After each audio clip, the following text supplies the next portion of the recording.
नमस्कार हमारे सभी भाई बहनों को जय श्री कृष्णा, राधे राधे। आज मैं लेके आई हूँ फेरा गीत। तो चलिए हम सभी लोग मिल कर के सुनते हैं। बहुत ही प्यारा गीत है। इसमें सातों फेरों का मतलब बताया गया है। इसे भावर गीत भी कहते हैं।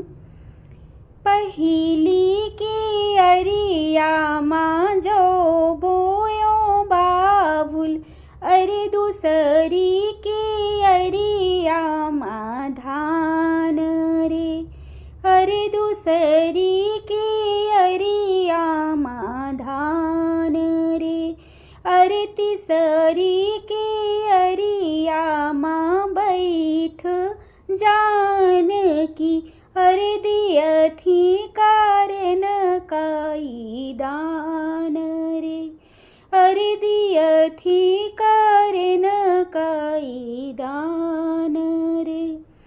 अरे पहिले भावरे बाबा भैया और गौरा, अरे दूसरी माँ जल लहराई रे, अरे पहली भावर बाबा भैया और गौरा, अरे दूसरी माँ जल लहराई रे, अरे तीसरी माँ मैया मोरी और बाबा, अरे चारों दिशा का चला जाई रे, अरे तीसरी भावर बाबा चारों दिशा का, अरे चौथी गगन उड़ जाई रे,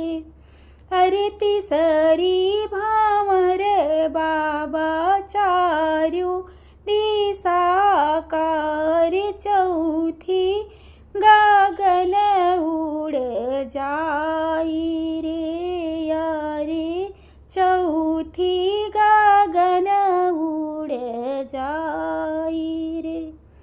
अरे पांचवी भावर बाबा लाज कोटुंबर, अरे पांचवी भावर बाबा लाज कोटुंबर, अरे बाबुल उरिन होई जाई रे, अरे बाबुल उरिन होई जाई रे, अरे छठुई भावर जेकरे कोखिया के जनमे, अरे कोखिया के जनमे, अरे सतुई सजन मिल जाई रे, अरे सतुई सजन मिल जाई, अरे छठुई भावर